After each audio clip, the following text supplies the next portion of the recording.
Let's start here on the right. Yeah, Mark, just kind of give us an idea of some of the issues that LSU quarterback Jaden Daniels is going to pose and how you go about trying to contain a guy like that. A lot of issues. He's obviously a very, very talented young man. Every game you turn on, he makes plays. He's able to escape a rush. We've kind of used the word slippery to describe him. It looks like defenses will have a shot on him, and he finds a way to get out of it. Now, he's taken some sacks too. You know, I think that maybe is one of the knocks on him is he'll hold the ball a little bit too long at times, and some people have been able to get pressure and sack him and knock him down a little bit. But he really is the guy that makes our offense go. There's no question about it. So we've got to do a good job of containing him. That's easier said than done. But our guys know the challenge that he poses, and it's not just the pass game too. I mean, they're going to run the split zone bluff that we call it, where they'll get Taylor out in space. You know, it looks like they're going to run a split zone, and then the tight end will continue to the perimeter, and Daniels will keep it. So we've got to not only have it fit from the inside, but we've got to have it fit on the perimeter as well. So certainly a challenge in both the run and the pass game. But with that said, our guys are excited to go up against not only a great player in Daniels, but an outstanding offense from top to bottom. So we'll certainly have our work cut out for us. All right, raise your hand if you have a question. Down front. Question for Kieren. I mean, you're a sixth-year senior and all that. So when you look back over your career, maybe years in the future now, how much do you think this game and this experience will stand out to you, even though you're playing for a championship or something like that, that you've got this game? Yeah, I think the bowl games always stand out among the rest of the games. I mean, I still remember my first year I was at Army.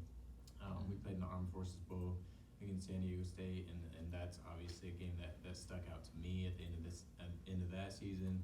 And then, of course, the bowl game against Tennessee sticks out, and then, I know this one will stick out. And they always are really special, the whole experience throughout the week and what they provide for us. And, it really makes it a memorable experience. And then, of course, it's a great opportunity for our team to show what we can do. So, we're looking to go and make that memory when we look back a good memory and a win.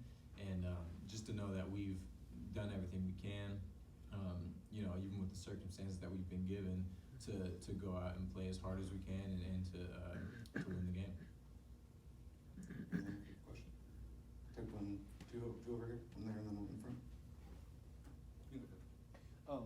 For Coach Hagen, who of the teams that Purdue's faced this season, who would be the closest comparison to this LSU offense with Jaden Daniels?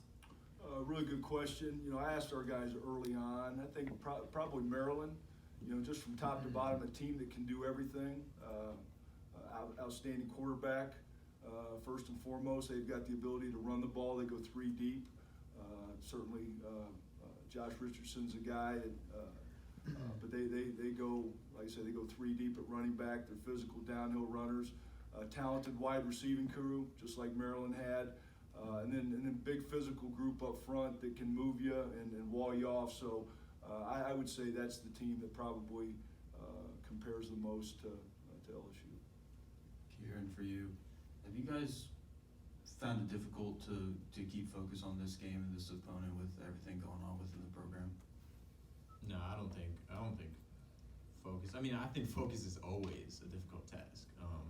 The struggle daily is focus, and it's something that if it wasn't, opt-outs and coaching changes, it was going to be something else, and it always is something. And you can ask any player and any coach, and they'll agree with that. And so, I mean, insofar as it's always hard to focus, yes, but I mean, we know that if we are able to focus and we're able to go out to practice with energy and we're able to execute the game plans in practice, then that focus is going to lead to most likely a win, to be honest. I mean, the more focused team usually is going to play harder, and they're probably going to win. So, I mean, that is something that we know. It's something that we've known the whole season, something I've known my career, something Coach Hagen's known his whole career, and yeah, that's definitely something that we're aware of.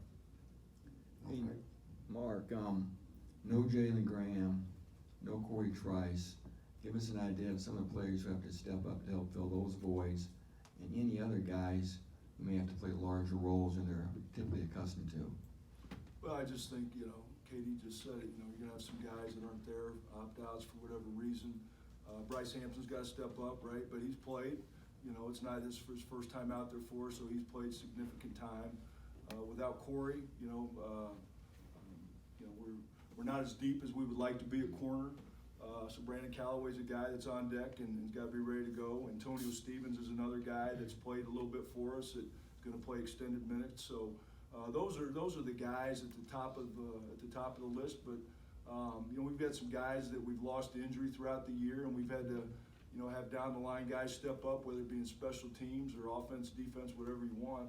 And that's just what we deal with nowadays. We're not the only team that's had some opt-outs and injury situations. I think every team has to deal with it, and it's a next man up mentality. So, like Katie said, we don't focus on the obstacles from day to day.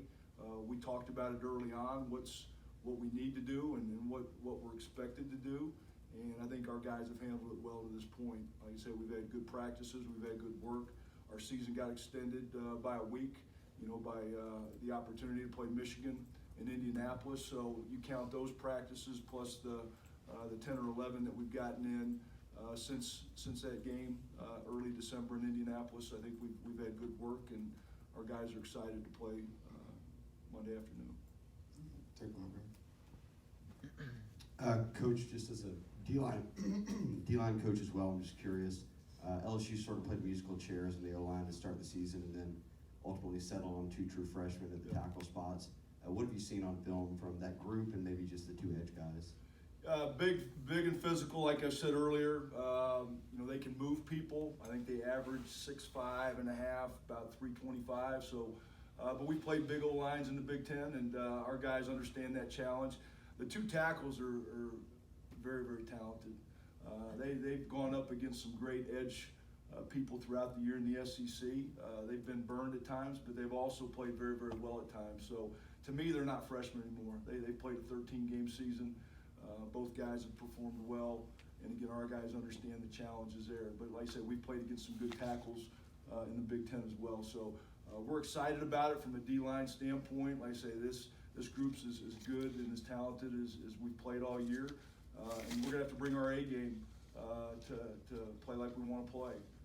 But like I say, those are the challenges. That's what makes it fun at this stage. You're going up against a team from another conference that also played in their conference championship game, and they wouldn't be where they are today if they didn't have an outstanding front, and they do a good job. So, but we're excited to face them on Monday. Take one, red on that. Coach, you were part of Purdue's defensive staff for the 2000 Rose Bowl season, which it's a team that Drew Brees led. What can you say about him joining the coaching staff 20 plus years later? Exciting. It's been fun. It's been fun to be around him. He epitomizes everything that a Purdue Boilermaker is. He's been everything, for our football program since the time I joined back in March of 2000, and it's just his way to give back. In a time where there is, some change, right?